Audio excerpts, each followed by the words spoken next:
doctor. With high levels of diabetes in South Africa, amputations are not uncommon.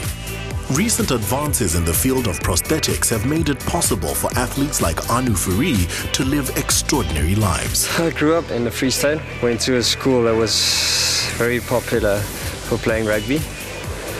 And I loved playing. I mean, going into high school, my life was evolving around playing rugby, eating, sleeping, living.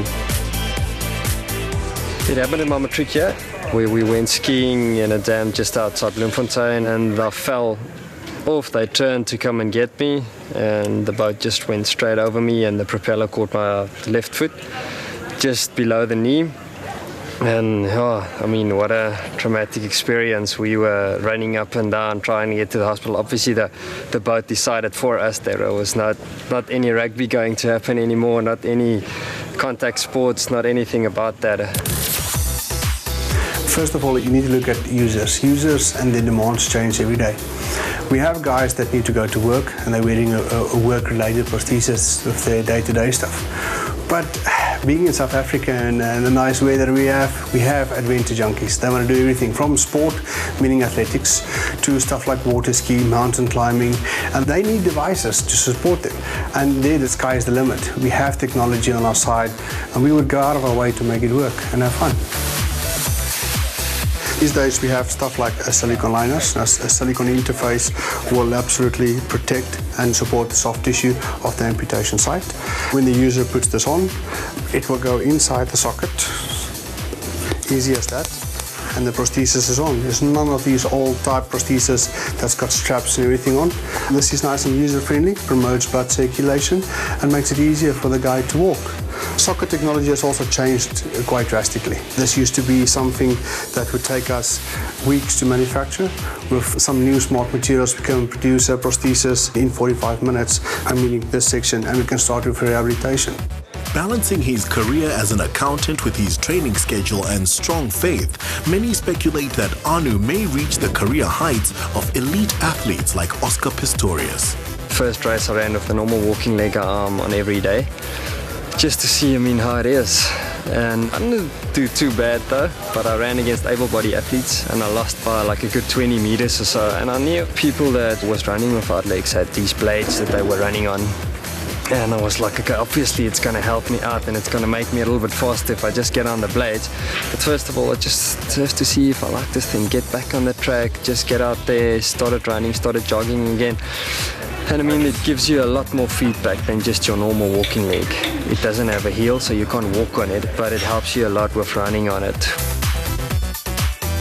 Technology allows us to do so much more these days. We have stuff like a high-definition silicone, where we get a direct replica of the sound site. And the advantage of that is that some of our users has got functional needs, like wearing high-heel shoes, or just want to have a nice-looking prosthesis, and being able to paint the toenails and just look as normal as possible. The biggest blessing in my running career and achievements that I felt that I obviously was very proud of was when I went to Beijing in 2008, making the team to go to the Paralympics. Walked out there, the opening ceremony, into the 100-meter home stretch. Yes, my heart was pounding, and I thought, on the one end I was very proud, and there was a lot of emotion going through that I could achieve something again, experiencing something that I could live for, something that's not plan B. And then we went to World Champs in 2011, and I think up until now that was my biggest achievement, and winning the 4x100 gold against the Americans by I think 0.04 of a second, beating them on the line. And first time I was standing on the podium with my national anthem playing, and I experienced this a little bit of what I felt when I was a little guy, having the dream of standing out there with my Springbok jersey and listening to the national anthem. And I felt again that, thanks God for giving me this moment, how I ever felt that listening to the national anthem being played, it was going to be like this, losing my leg in an accident and winning it in a World Champs of a disabled event. But it was such a proud moment for me.